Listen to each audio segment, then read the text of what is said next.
नमस्कार दोस्तों, मैं निखिल खंडेलवाल स्वागत करता हूं आप सभी का एएसपी के डिजिटल प्लेटफॉर्म पर। और हम बात कर रहे हैं प्लांट हार्मोन्स के बारे में, और उसी के अंदर हम ऑक्सिन हार्मोन पढ़ चुके हैं। बेसिक हमने पढ़ा, पहले बेसिक में हमने पढ़ा कि हार्मोन जो है उसकी खोज किसने करी, हार्मोन शब्द किसने दिया, जो हार्मोन है उसका वर्गीकरण हमने देखा दो अलग अलग भागों के अंदर। उसके बाद में हमने ऑक्सिन के बारे में बात करी। ऑक्सिन की जो संपूर्ण जानकारी है वो हमने ली थी, यानी कि उसका डीएनए टेस्ट किया था हमने। और आज जो हम डीएनए टेस्ट करेंगे वो डीएनए टेस्ट करने वाले हैं जिब्रेलिन के बारे में। और जिब्रेलिन के बारे में जितनी भी इंफॉर्मेशन है वो सारी इंफॉर्मेशन हम आज कनेक्ट करने वाले हैं। तो आप सभी लोग हेडिंग लगाएंगे अपनी अपनी नोटबुक्स के अंदर जिब्रेलिन, ठीक है।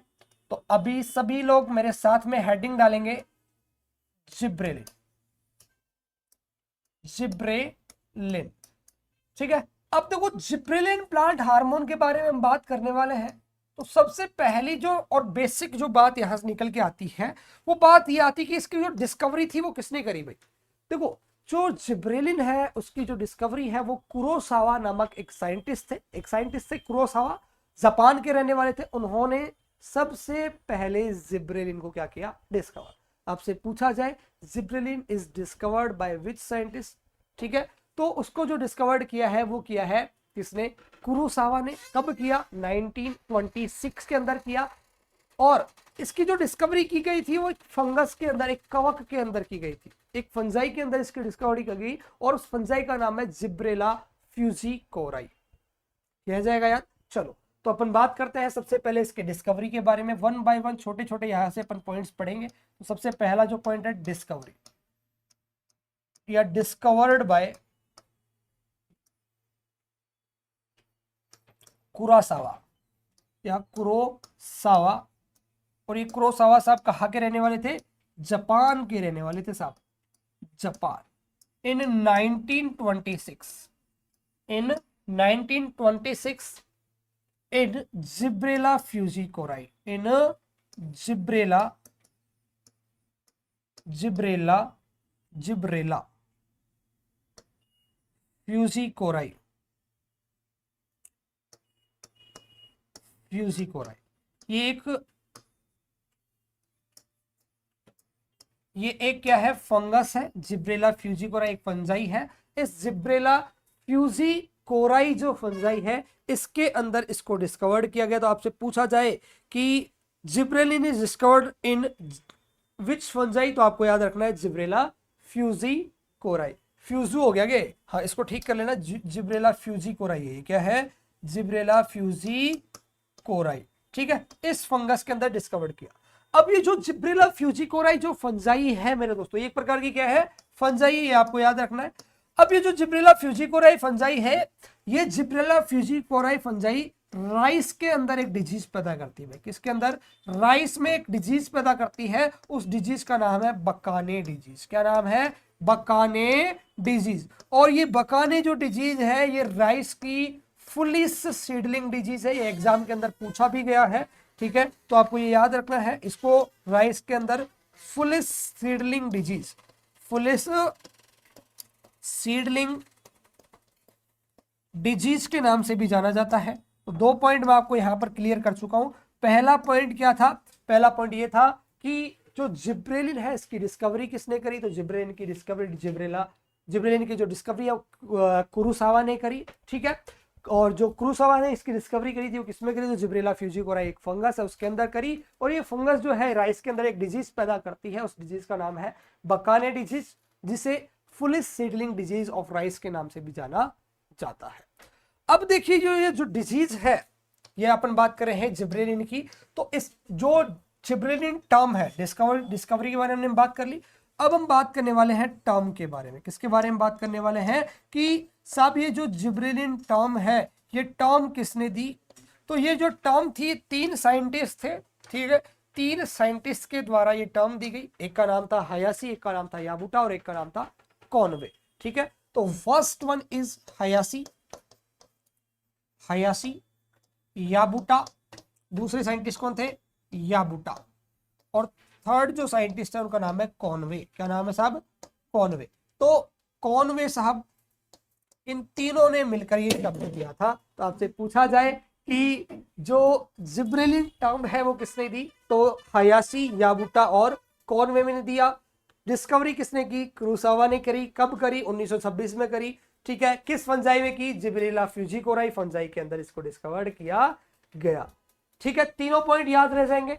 चलिए अब देखो यहां पर जो सबसे इंपॉर्टेंट पॉइंट आता है कि इस जिब्रेलिन का जो आइसोलेशन था, ठीक है, या आप कह सकते हो कि प्रगारी बाहर निकालने की प्रोसेस है, तो ये आइसोलेशन की जो प्रोसेस है वो किसने की, तो आइसोलेशन किया था याबुटा और सुमिकी ने। ठीक है, तो ये वाला जो पॉइंट है आइसोलेशन का, ठीक है, तो टर्म हो गया। इसके बाद हम बात करने वाले हैं कि जिब्रेलिन का आइसोलेशन जो है वो किसने किया था, तो ये आइसोलेशन 1935 के अंदर किया। दो साइंटिस्ट थे, कौन कौन से थे, एक था याबुटा और एक थे सुमिकी। इन्होंने दोनों ने इनका क्या किया साहब, इसकी याबुटा एंड सुमिकी, इन दोनों ने इसको क्या किया, आइसोलेट किया 1935 के अंदर। ठीक है, तो ये पॉइंट भी आपको एग्जाम पॉइंट ऑफ व्यू से याद रखना है।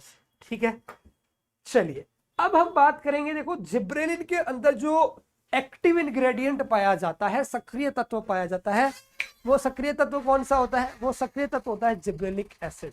कौन सा होता है, जिब्रेलिक एसिड। तो ये जो जिब्रेलिक एसिड है, इस जिब्रेलिक एसिड की डिस्कवरी किसने करी, 3 पॉइंट पढ़ा चुका हूं आपको। पहला, जिब्रेलिन की डिस्कवरी किसने करी, तो जिब्रेलिन की डिस्कवरी कुरोसावा ने करी, जापान के रहने वाले थे। किसमें करी, जिब्रेला फ्यूजिकोराई फंजाई के अंदर करी। कब करी, 1926 के अंदर करी। और ये जो जिब्रेला फ्यूजिकोराई है बकाने डिजीज फैलाती है राइस के अंदर, जिसे full seedling disease of rice के नाम से भी जाना जाता है। दूसरा टर्म किसने दी, हयाशी, याबुटा और कॉनवे, ये तीनों ने रिसर्च पेपर के अंदर दी थी। और रिसर्च पेपर के अंदर एक साथ 3 4 5 जनों के नाम आते हैं, तो तीनों ने ये term the.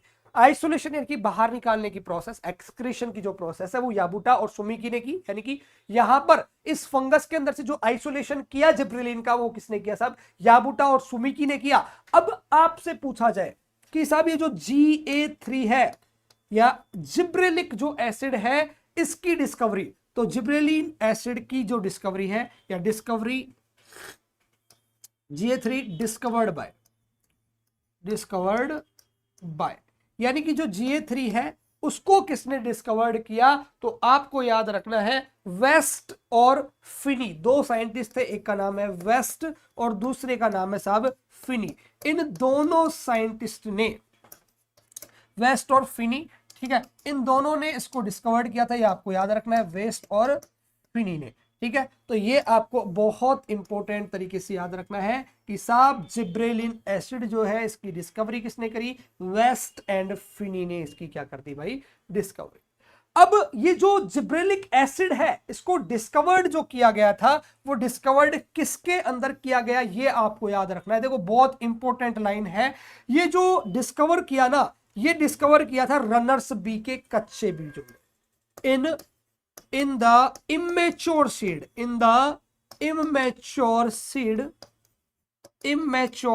seed of runners bee, of runner bee, जो रनर्स जो बी है, ठीक है, उसके इमेच्योर सीड के अंदर इसको डिस्कवर्ड किया। तो देखो तीसरा और मोस्ट इंपोर्टेंट, सॉरी चौथा और most important point, GA3 gibberellic acid is discovered by West and Phinney. दो साइंटिस्ट है, वेस्ट और फिनी ने इसको डिस्कवर्ड किया। आपसे पूछा जाए कब किया था, तो डेट याद रखना 1956 के अंदर। कब किया था, 1956, 1956 में डिस्कवर्ड किया। किसके अंदर किया, तो immature seed of runners bean, जिसका साइंटिफिक नेम होता है फेजोलस कोकिनियस। क्या होता है, फेजोलस कोकिनियस। वो अपन को इतना ज्यादा जरूरत नहीं है, बस ये याद रखना रनर्स बी के अंदर इसको क्या कर दिया गया भाई, डिस्कवर्ड कर दिया गया, रहेगा याद। चलिए अब देखो वन बाय वन अपन इसकी बात करते हैं अलग अलग पॉइंट्स की, जैसे कि इसका जो संश्लेषण या सिंथेसिस जो होता है, ठीक है, वैसे इतना इंपॉर्टेंट पॉइंट नहीं है, बस मैं आपको बता देता हूं कि इसका जो सिंथेसिस होता है किसका, जिब्रेलिक एसिड का, वो होता है न्यू लीव्स के अंदर, और साथ में जो रूट्स हैं, और इसके अलावा जो शूट होता है, इमेच्योर जो शूट होगा उसके अंदर, और जाइलम एंड फ्लोएम के अंदर। तो ये आपको याद रखना है कि इसका जो सिंथेसिस है वो कहां कहां होता है। चलो लिख ही लेते हैं, ठीक है। तो सिंथेसिस, नेक्स्ट पॉइंट लिख लीजिए, synthesis. Synthesis, new leaf, new leaves, new leaves, roots, immature shoot, immature shoot, ठीक है, जिसे अपन प्ररोह कहते हैं हिंदी के अंदर, ठीक है। इनके अलावा और कुछ जो रिप्रोडक्टिव पार्ट होते हैं, लैंगिक जो भाग होते हैं, जैसे अपन बात करें तो फ्लावर, सीड और जो पोलन, ठीक है। इसके अलावा एंड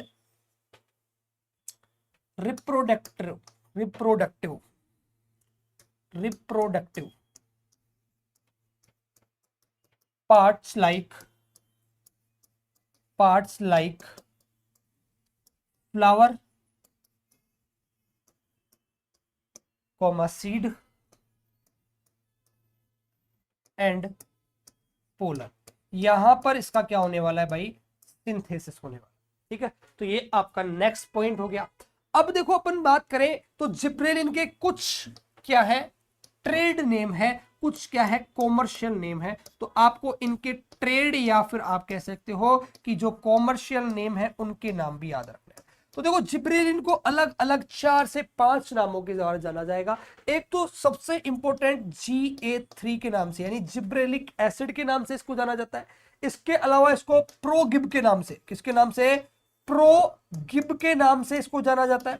इसके अलावा जिब्रोसोल के नाम से, किसके नाम से, जिब्रोसोल, जिब्रोसोल के नाम से और जिब्रेल के नाम से, जिब्रेल, ठीक है। इन कुछ नामों से इसे जाना जाएगा। तो ये आपको इसके क्या याद रखने हैं, ट्रेड नेम या व्यापारिक नाम याद रखने हैं। और साथ में आपको इसके अंदर जो एक्टिव इंग्रेडिएंट है वो एक्टिव इंग्रेडिएंट भी याद रखना है कि इसके अंदर एक्टिव इंग्रेडिएंट कौन सा है। वैसे तो मैं आपको पहले बता चुका हूं, इंग्रेडिएंट, ग्रेडिएंट कौन सा है, तो आपको याद रखना है कि इसके अंदर एक्टिव इंग्रेडिएंट के रूप में जिब्रेलिक एसिड पाया जाता, ठीक है, क्लियर। तो देखो कौन कौन से पॉइंटों के ऊपर बात करी, सबसे पहले डिस्कवरी, उसके बाद में टर्म किसने दी, उसके बाद में आइसोलेशन किसने किया, जिब्रेलिन के अंदर जिब्रेलिक एसिड की खोज किसने करी, ठीक है। और ये वाली जो लाइन है ना, in the immature seed of runners bean, ये बहुत इंपॉर्टेंट लाइन है भैया एग्जाम पॉइंट ऑफ, इसको याद रखना, ठीक है, ये बहुत काम की लाइन है, ठीक है। इसके अलावा आपको क्या याद रखना है भाई, इसके अलावा सिंथेसिस जो है, ठीक है, कहां कहां पर संश्लेषण होता है जिब्रेलिन का, ट्रेड नेम क्या क्या है और एक्टिव इंग्रेडिएंट। अब हम बात करने वाले हैं रोल ऑफ ऑक्सीजन, ऑक्सीजन के क्या क्या कार्य है प्लांट के अंदर या क्या क्या रोल है, उसके ऊपर हम करने वाले हैं चर्चा। तो अब आपको लगानी है हेडिंग, और हेडिंग क्या लगानी है साहब, role of gibberellin, role of gibberellin, gibberellin के क्या क्या कार्य होंगे, क्या क्या प्लांट के अंदर क्या क्या भूमिका होगी, क्या क्या रोल होंगे, उसके बारे में हम करने वाले हैं चर्चा। तो देखो सबसे पहला और सबसे इंपॉर्टेंट जो रोल है वो इंपॉर्टेंट रोल है जेनेटिक, जो ड्वार्फिज्म है उसको क्या करना, कम करना, to overcome the genetic dwarfism, ठीक है। तो सबसे पहला point, to overcome the genetic dwarfism, genetic dwarfism, dwarfism जो जेनेटिक ड्वार्फिज्म है या फिर आप कह सकते हो आनुवंशिक जो बौनापन है उसको कम करना। साथ में सेकंड और सबसे इंपॉर्टेंट पॉइंट भाई, ये आपके एग्जाम पॉइंट ऑफ व्यू से बहुत इंपॉर्टेंट है, ठीक है, ये है to break the seed dormancy, to break the seed dormancy, यानी कि सीड की जो डोरमेंसी है उस डोरमेंसी को तोड़ना, ये भी जो काम है, ये काम किसका है, तो ये भी जिब्रेलिन का है, ठीक है। अब देखो सीड की डोरमेंसी तोड़ रहा है तो आपको याद रखना है कि जो आलू होता है, पोटैटो जो ट्यूबर्स हैं उनके अंदर भी एक तो थायोयूरिया का भी यूज करते हैं अपन सीड की डोरमेंसी तोड़ने के लिए, और एक आप जिब्रेलिक एसिड का भी यूज करते हैं, और उसकी लगभग 25 ppm कॉन्सेंट्रेशन आप लोग यूज करने वाले हैं, 25 ppm कॉन्सेंट्रेशन का आप लोग क्या करेंगे यूज। तो एग्जाम्पल याद रखना, example 25 ppm GA3 use for breaking seed dormancy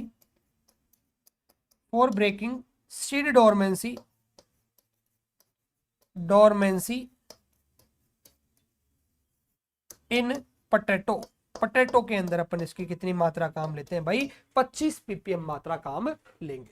अब थर्ड पॉइंट आपको यहां पर याद रखना है, to increase the germination percentage, to increase the, वैसे इस पॉइंट और ये जो सेकंड और थर्ड पॉइंट है आपस में रिलेट करेंगे, कैसे करेंगे मैं अभी बताता हूं। To increase the germination percentage, अभी मैंने आपको बताया कि ये क्या करता है, सीड डोरमेंसी को ब्रेक करता है। तो जब सीड डोरमेंसी को ब्रेक करेगा तो सीधी सी बात है जर्मिनेशन परसेंटेज तो बढ़ेगा। तो यहां पर इसके द्वारा जो जर्मिनेशन बढ़ाया जाता है, इसके लिए जो कंसंट्रेशन काम ली जाती है वो पपाया में लगभग 200 ppm, पोटैटो में लगभग 5 ppm, और जितने भी ऑर्नामेंटल प्लांट्स होते हैं, सजावटी जो पौधे होते हैं, उसमें लगभग 1 से 1000 ppm, लगभग 1 ppm से 1000 ppm के बीच में हम क्या यूज करने वाले हैं? GA3 का यूज करने वाले हैं। इसके अलावा देखो सीडलेस फ्रूट प्रोडक्शन, ये क्वेश्चन भी बहुत बार पूछा जाता है कि फ्रूट को सीडलेस बनाने के लिए किस प्लांट हार्मोन का यूज करते हैं? तो ध्यान रखना, सीडलेस बनाने के लिए हम जो जिब्रेलिन है उसका यूज करते हैं। तो fourth point, for seedless fruit production, और इसके लिए हम जो गुआवा है मेरे दोस्तों, तो गुआवा को सीडलेस बनाने के लिए हम लगभग 1000 से 8000 ppm, 1000 to 8000 ppm किसका यूज करते हैं भाई? हम जिब्रेलिन का यूज करते हैं। तो 4 पॉइंट बता चुका हूं। पहला, to overcome the genetic dwarfism, second, to break the seed dormancy, third, to increase the germination percentage, and fourth one is for the seedless fruit production। 4 बहुत इंपॉर्टेंट आपके पॉइंट हो चुके हैं क्लियर। अब देखो पांचवा पॉइंट ये है कि फिफ्थ जो पॉइंट आएगा इसके अंदर हम पढ़ेंगे कि जो ये जिब्रेलिन है, जिब्रेलिन फ्रूट की साइज भी बढ़ाता है। स्पेशली मैं बात करूं तो जो ग्रेप्स है, ग्रेप्स के अलावा जो सिट्रस फ्रूट है, उनके अंदर फ्रूट्स की साइज बढ़ाने के लिए अपन लगभग 3 से 50 ppm कॉन्सेंट्रेशन का यूज करते हैं। तो लिखिए 30 to 50 ppm concentration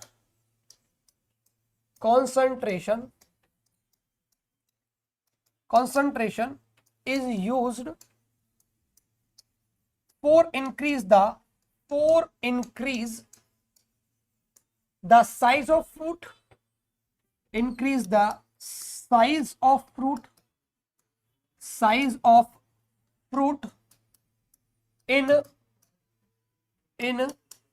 grapes and citrus fruits जितने भी हमारे सिट्रस फ्रूट्स हैं, इसके अलावा जो ग्रेप्स है, उसके अंदर फ्रूट की साइज बढ़ाने के लिए बहुत बार एक क्वेश्चन एग्जाम में आया एग्रीकल्चर सुपरवाइजर WO के अंदर कि अंगूर एवं नींबू वर्गीय फलों में ग्रेप्स एंड सिट्रस जो फ्रूट्स हैं उनके अंदर फ्रूट की साइज इंक्रीज करने के लिए कितनी ppm कॉन्सेंट्रेशन यूज की जाती है? तो 30 to 40 या 50 ppm अपने यहां पर यूज करने वाले हैं। इसके अलावा 6 पॉइंट याद रखना, सेल डिवीजन का काम भी ये करता है, ठीक है। Along with increase the fruit size, यानी कि सेल डिवीजन के साथ साथ ये फ्रूट्स की साइज भी बढ़ाता है। अपन भले भी बात कर चुके हैं, वापस अपन ने बात कर ली। इसके अलावा इंक्रीज द इंटरनोड डिस्टेंस, यानी इंटरनोड के बीच की जो डिस्टेंस होती है उसको भी इंक्रीज करता है। तो ये पॉइंट भी बहुत इंपॉर्टेंट है, इंक्रीज द इंटरनोड डिस्टेंस। अब ये इंटरनोड डिस्टेंस को इंक्रीज करने की जरूरत कहां पड़ी? तो इसकी जो जरूरत पड़ती है वो पड़ती है गन्ने के अंदर। जो गन्ना होता है जिसके अंदर सीड्स का यूज किया जाता है, तो वो जो सीड्स है उन सीड्स में एक जो स्टेट खत्म होता है उससे दूसरा जो स्टेट स्टार्ट होता है उसके बीच की जो दूरी कहलाती है उसको अपन बोलते हैं इंटरनोड। तो इंटरनोड की जो डिस्टेंस है उसको बढ़ाने के लिए भी अपन इसका यूज करते हैं। और इस पूरे जिब्रेलिन का सबसे इंपॉर्टेंट पॉइंट, ये जो कुकुरबिटेसी फैमिली की जो जितनी भी सब्जियां होती है उन सब्जियों के अंदर मेल फ्लावर्स को बढ़ाने का काम करता है। बहुत इंपॉर्टेंट पॉइंट है, बहुत ज्यादा एग्जाम में पूछा जाता है। तो लिखिए इसके अंदर 1500 से 2000 ppm concentration is used to increase the number of male flower, the number of male flower in cucurbitaceae के अंदर नंबर ऑफ मेल फ्लावर्स को बढ़ाने के लिए हाँ जो जिब्रेलिन है उसकी लगभग 1500 से 2000 ppm मात्रा काम लेते हैं। और इसका जो छिड़काव किया जाता है ना, वो छिड़काव या स्प्रे जो होता है वो 2 to 4 लीफ स्टेज पे करते हैं। 2 to 4 लीफ स्टेज पर अपन इसका क्या करते हैं, स्प्रे करते हैं। ये भी क्वेश्चन एग्जाम के अंदर पूछा हुआ है कि इसका स्प्रे कब करते हैं। तो इसका स्प्रे हम करेंगे लगभग 2 से 4 पत्ती अवस्था या 2 to 4 लीफ स्टेज। ये क्वेश्चन पूछा हुआ है ARO के पेपर के अंदर। इसके अलावा देखो, इसके अलावा आपको याद रखना है कितने पॉइंट पढ़ लिए, 8। 9th नंबर का जो पॉइंट आएगा वो 9th पॉइंट आपको याद रखना है, कोल्ड ट्रीटमेंट।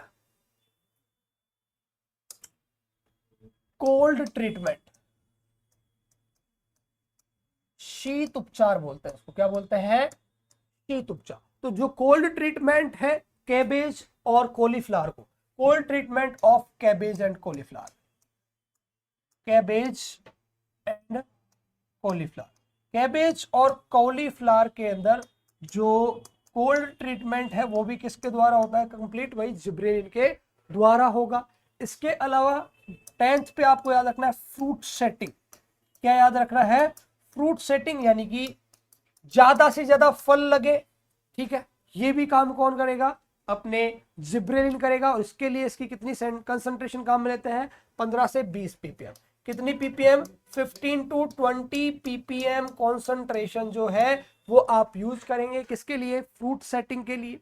इसके अलावा फ्रूट थिनिंग के लिए, फ्रूट थिनिंग अपन ने ये दोनों पॉइंट 24D के अंदर भी पढ़े थे, ठीक है। फ्रूट थिनिंग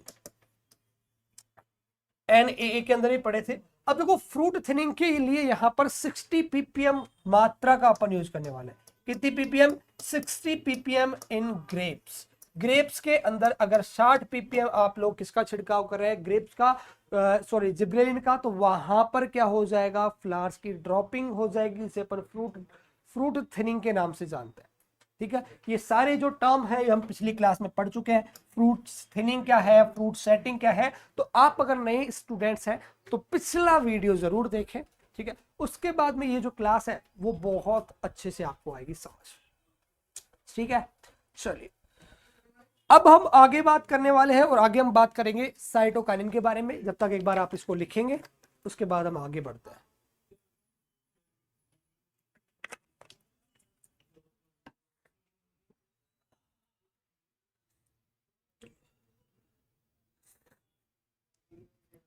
चलिए अब हम आगे बात करने वाले हैं और आगे जो थर्ड प्लांट हार्मोन के बारे में जो हम पढ़ेंगे वो थर्ड प्लांट हार्मोन है अपने साइटोकाइनिन।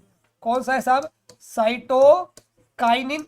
और इस साइटोकाइनिन को ही आप क्या कह सकते हो, इस साइटोकाइनिन को आप कह सकते हो फाइटोकाइनिन। क्या कह सकते हो, फाइटोकाइनिन भी कह सकते हो।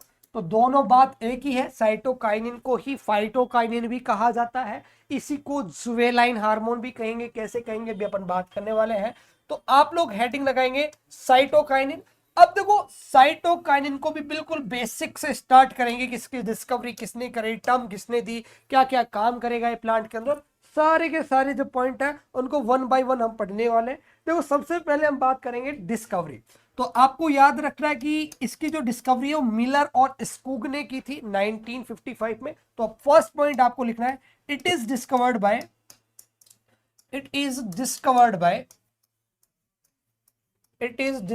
Bye Miller and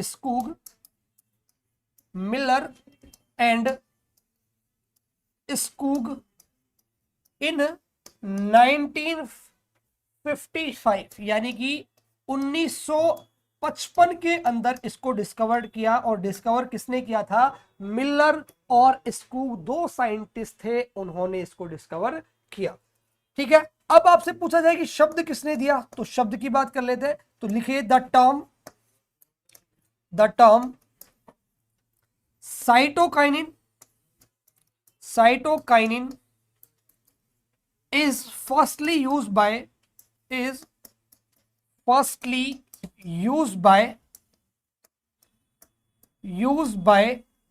Latham.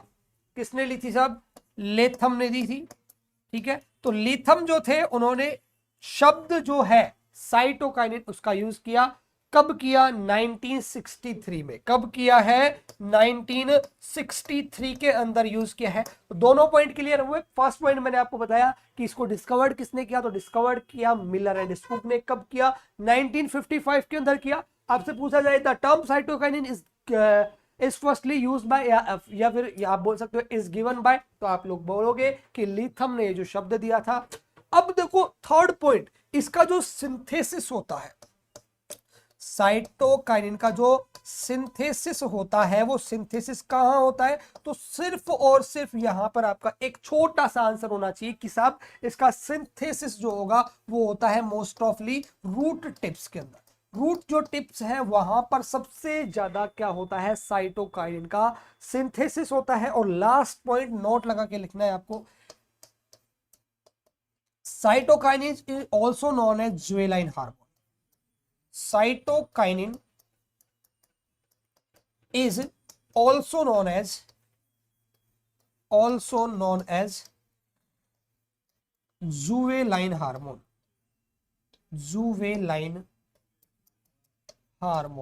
इसे जुवेलाइन हार्मोन भी कहेंगे। तो ये चार पॉइंट बहुत इंपॉर्टेंट है। फर्स्ट, डिस्कवर किसने किया? मिलर स्कूग ने किया, 1955 में किया। सेकंड, टर्म किसने दी? 1963 के अंदर लिथम ने दी। फोर्थ, सिंथेसिस कहां होता है? रूट टिप्स में होता है। और साइटोकाइनिन या फाइटोकाइनिन का जो दूसरा नाम है वो कौन सा है साहब? जुवेलाइन हार्मोन भी है, याद रहेगा। अब हम बात करने वाले हैं क्लासिफिकेशन ऑफ साइटोकाइनिन, यानी साइटोकाइनिन के वर्गीकरण के बारे में हम बात करने वाले हैं। तो अब आप मेरे साथ में क्या करोगे? एक ड्रॉ करोगे डायग्राम। ठीक है, तो साइटोकाइनिन की हम बात कर रहे हैं, तो इसका हम करेंगे क्या? क्लासिफिकेशन।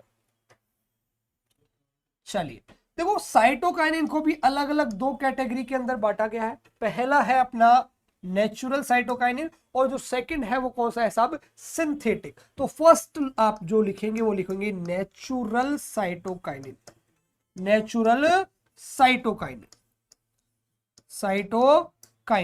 फर्स्ट कौन सा बात की हमने? नेचुरल साइटोकाइनिन की बात करी और काइनिन। और सेकंड हम बात करने वाले हैं सिंथेटिक साइटोकाइनिन के बारे में। ठीक है, synthetic cytokinin.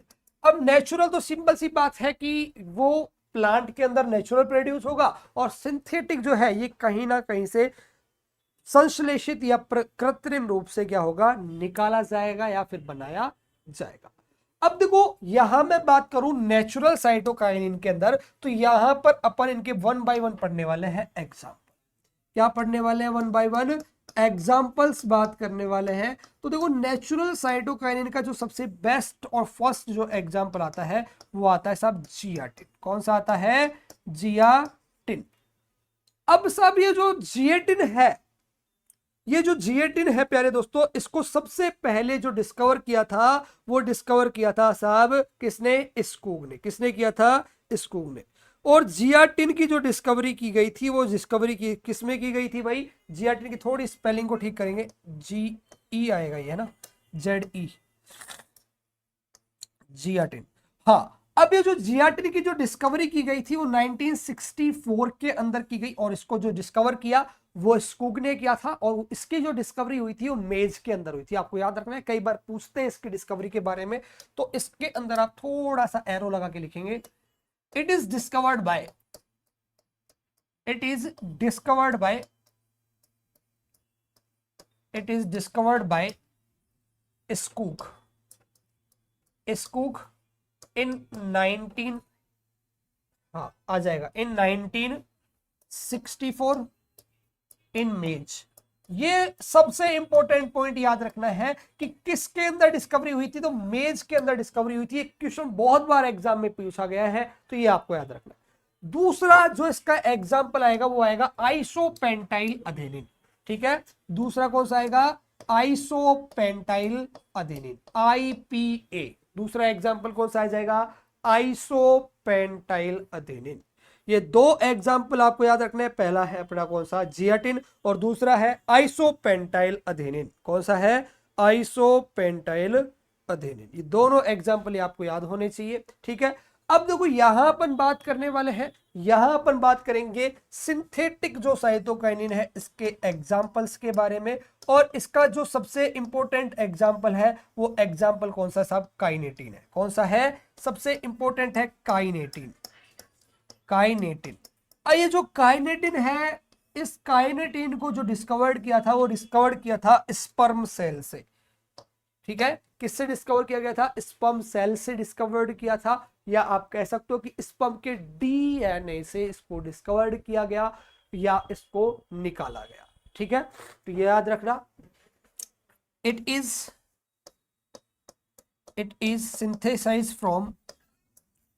synthesized from sperm DNA, sperm DNA in 1955। और दूसरा आपको इसका एग्जाम्पल याद रखना है बेंजाइल अधेनिन। दूसरा एग्जाम्पल कौन सा है साहब इसका दूसरा एग्जाम्पल है, पहला हो गया ये, और दूसरा कौन सा हो जाएगा? बेंजाइल अधेनिन, यानी कि आप इसको शॉर्ट में लिख सकते हैं BA। दो एग्जाम्पल इसके हो गए। यहां पर इसका पहला एग्जाम्पल जिएटिन, दूसरा आइसोपेंटाइल अधेनिन, और यहां हमने बात करी काइनेटिन, और दूसरा बेंजाइल अधेनिन यानी कि BA। क्लियर है? अब देखो हम बात करने वाले हैं one by one role of cytokinin. किसके बारे में बात करने वाले हैं भाई? Role of cytokinin, role of cytokinin, cytokinin. तो एक बार आप लोग लगाएंगे हेडिंग रोल ऑफ साइटोकाइनिन, फिर हम बढ़ेंगे आगे, और यहां पर हम बात करने वाले हैं रिचमंड लैग इफेक्ट के बारे में, ठीक है। बहुत इंपॉर्टेंट है रिचमंड लैग इफेक्ट, ठीक है। चलिए अब देखो इसके रोल्स की जब हम बात करते हैं तो सबसे पहला जो इसका काम आता है और बहुत इंपॉर्टेंट जो इसका वर्क आता है, वो वर्क कौन सा आता है भाई? वो वर्क आता है इसका सेल डिवीजन। कौन सा आएगा? Cell division. सेल डिवीजन में ये सबसे ज्यादा उपयोगी है, और बार बार सेल डिवीजन ये करता है, कोशिका का विभाजन करता है, ठीक है। तो या आप कह सकते हो कि हेल्प इन सेल डिवीजन, या आप डायरेक्ट सेल डिवीजन लिख सकते हो। दूसरा इसका अपन यूज करते हैं टिश्यू कल्चर में भाई, टिश्यू कल्चर में, useful in tissue culture, it is useful in, it is useful in tissue culture. यानी कि ये जो हार्मोन है ये टिश्यू कल्चर के अंदर बहुत ज्यादा उपयोगी है, क्योंकि बार बार सेल डिवीजन होता है, और सेल डिवीजन होने के कारण यहां पर कैलस फॉर्मेशन, क्या? कैलस का फॉर्मेशन बहुत रैपिडली हो जाता है, और कैलस का फॉर्मेशन हो रहा है, इसी कारण ये किसमें उपयोगी है भाई? ये हमारे उपयोगी है सेल डिवीजन के अंदर। दो पॉइंट क्लियर कर चुका हूं। फर्स्ट मैं आपको बता चुका हूं सेल डिवीजन, और दूसरा बता चुका हूं मैं आपको टिश्यू कल्चर में उपयोगी है। तीसरा तीसरा आपको याद रखना है, ये जो हार्मोन है ये anti ageing effect, anti ageing effect के लिए एंटी एजिंग इफेक्ट भी डालता है साहब। अब ये एंटी एजिंग इफेक्ट का मतलब है कि ये बुढ़ापा या फिर आप कह सकते हो कि जीर्णता कम करता है। और एंटी एजिंग जो इफेक्ट है इसके बारे में सबसे पहले रिचमोंड साइंटिस्ट थे, उन्होंने बताया। और इसी वजह से आपसे कई बार पूछा जाता है कि रिचमोंड लैग इफेक्ट कौन सा हार्मोन दिखाता है, तो रिचमोंड लैंग इफेक्ट जो है वो अपना साइटोकाइनिन दिखाता है, ठीक है। और रिचमोंड लैग इफेक्ट का मतलब भी मैं आपको बता चुका हूं। रिचमोंड लैग इफेक्ट का मतलब है कि ये एंटी एजिंग के तरह क्या करने वाला है, काम करने वाला है। क्लियर रहेगा, कोई दिक्कत यहां पर? चलिए 3 point, first cell division, second tissue culture, third anti aging. Fourth हम बात करें तो ये तोड़ता है सीड्स की और बर्ड्स की सुसुप्ताओं। Fourth point, to break the dormancy of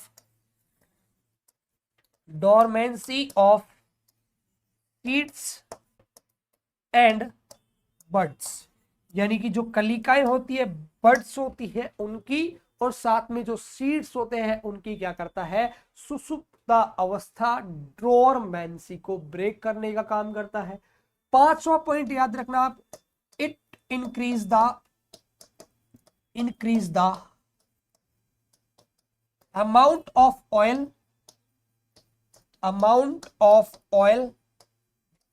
in oil seed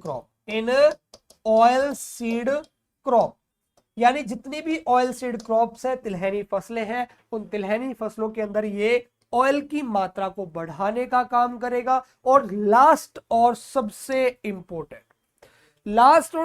important जो पॉइंट है, ये एंटी ऑक्सिन हार्मोन की तरह काम करता है, क्योंकि ये एपिकल बर्ड को या एपिकल डोमिनेंस जो इफेक्ट है उसको रिड्यूस करने का काम करता है। इसी वजह से अपन इसको क्या बोलते हैं, एंटी ऑक्सिन हार्मोन। कई बार पूछा जाता है क्वेश्चन एग्जाम में कि एंटी ऑक्सिन हार्मोन कौन सा है, एंटी ऑक्सिन हार्मोन है साइटोकाइनिन। क्यों कहा, क्योंकि ये एंटी ऑक्सिन इस वजह से है क्योंकि ये एपिकल डोमिनेंस को क्या करता है, कम।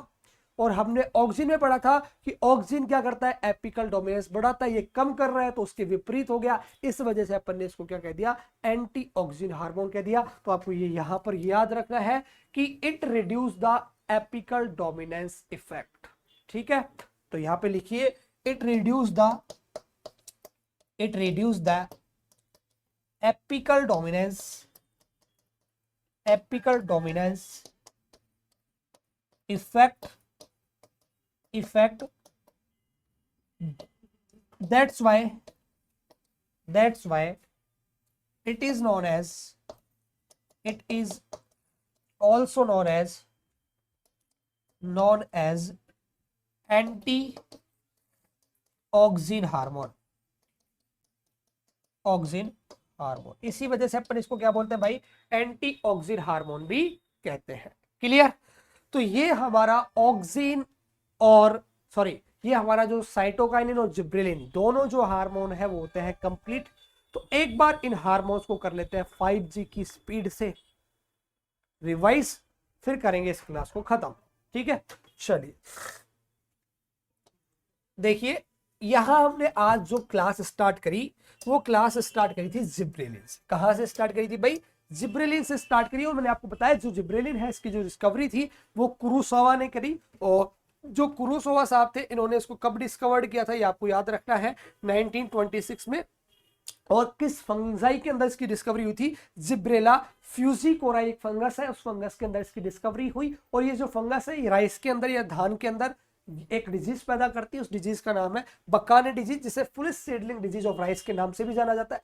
अब ये जो टर्म थी, ये टर्म किसने दी साहब, तो टर्म देने वाले 3 साइंटिस्ट थे, एक का नाम था हयाशी, एक का नाम था याबुटा, एक का नाम था कॉनवे। आपसे पूछा जाए कि आइसोलेशन ऑफ जिब्रेलिन, जिब्रेलिन को बाहर निकालने की जो प्रोसेस है, एक्सक्रेशन की जो प्रोसेस है या आइसोलेशन की जो प्रोसेस है वो किसने करी, तो ये करी थी याबुटा और सुमिकी ने। कब करी, 1935 के अंदर। आपसे पूछा जाए कि जिब्रेलिन के अंदर जिब्रेलिक एसिड की डिस्कवरी या खोज किसने करी, दोनों चीज अलग अलग है, जिब्रेलिन अलग है और जिब्रेलिन के अंदर एक एक्टिव इंग्रेडिएंट पाया जाता है, उस एक्टिव इंग्रेडिएंट का नाम है जिब्रेलिक एसिड। इस जिब्रेलिक एसिड की जो डिस्कवरी है ये वेस्ट और फिनी दो साइंटिस्ट है, इन्होंने 1956 के अंदर इसको डिस्कवर किया, 56 के अंदर इसको डिस्कवर किया है, याद रखना बहुत इंपॉर्टेंट है, वेस्ट और फिनी। और इन्होंने किस प्लांट के अंदर किया, तो इसको किया था भाई रनर्स बी के इमेच्योर सीड के अंदर। कहां किया था, रनर्स बी के इमेच्योर सीड के अंदर किया था। चलिए नेक्स्ट, मैंने आपको बताया कि इसका सिंथेसिस है वो न्यू लीव्स के अंदर होता है, रूट्स के अंदर, इमेच्योर जो शूट है उसके अंदर। इसके अलावा जो रिप्रोडक्टिव पार्ट्स है जैसे कि फ्लावर्स हो गया, सीड हो गए और पोलन हो गए, वहां पर भी इनका डिस्कवरी की जाती है। ट्रेड नेम की बात करूं तो इसको GA3 जिब्रेलिक एसिड, प्रोगिब, जिब्रोसोल और जिब्रेल के नाम से भी जाना जाता है। और इसके अलावा इसका जो एक्टिव इंग्रेडिएंट पाया जाता है इसके अंदर वो कौन सा पाया जाता है, जिब्रेलिक एसिड पाया जाता है। और इसके कुछ हमने रोल्स पढ़े जिसमें सबसे पहले to overcome the genetic dwarfism को कम करना, to break the seed dormancy, to increase the germination percentage, ये सब काम हमने पढ़े। ठीक है, इसके अलावा हमने पढ़ा कि ये जो पॉइंट है बहुत इंपॉर्टेंट है भाई, सीडलेसनेस वाला जो पॉइंट है ये बहुत आपके एग्जाम पॉइंट ऑफ व्यू से इंपॉर्टेंट है कि सीडलेस फ्रूट प्रोडक्शन, ये कई बार एग्जाम के अंदर पूछा जाता है, आपको इंपॉर्टेंट तरीके से याद रखना है।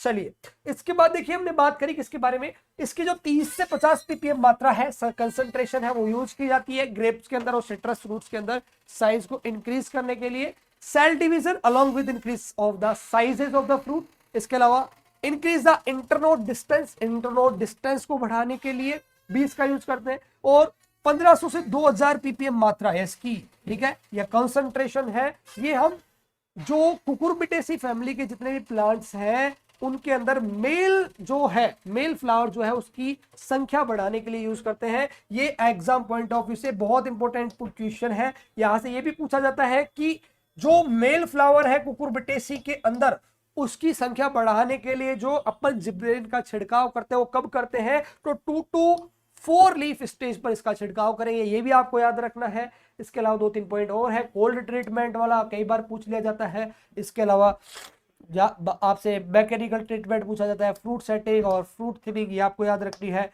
ठीक है, इसके बाद में साइटोकाइनिन जिसकी खोज जो है वो मिलर स्कूग ने 1955 में, टर्म आपसे पूछा जाए तो लीथम ने 1963 में, सिंथेसिस जो है रूट टिप्स पे होता है। और साइटोकाइनिन जो है उसको जुवेलाइन हार्मोन के नाम से भी जाना जाता है, ये भी हम पढ़ चुके हैं। और दो अलग अलग डिफरेंट टाइप के साइटोकाइनिन हमने भी पढ़े, एक नेचुरल और एक दूसरा में कौन सा पढ़ा, सिंथेटिक। नेचुरल में आपको दो एग्जांपल पता है, जियाटिन, आइसोपेंटाइल अथेनिन। और यहां पर जो जियाटिन है वो मक्का से निकाला गया था, किसने निकाला था, तो स्कूग ने निकाला था। ठीक है, जबकि यहां पर जो काइनेटिन है इसको स्पर्म जो सेल है, ठीक है, वहां से स्पर्म के डीएनए से निकाला गया है। ठीक है, ये आपको ध्यान रखना है। और कब निकाला, 1955 में। और दूसरा एग्जांपल बेंजाइल अडेनिन यानी कि बीए इसका दूसरा एग्जांपल है। इसके बाद हम बात कर चुके हैं दोस्तों किसके बारे में, इसके रोल्स के बारे में, जिसमें सेल डिवीजन के बारे में हमने बात करी और टिश्यू कल्चर में किस प्रकार से कैलस फॉर्मेशन कर रहा है अपन बात कर चुके हैं। एंटी एजिंग इफेक्ट दिखा रहा है, इसलिए वजह से अपन ने इसको रिचमोंड लैग इफेक्ट भी बताया।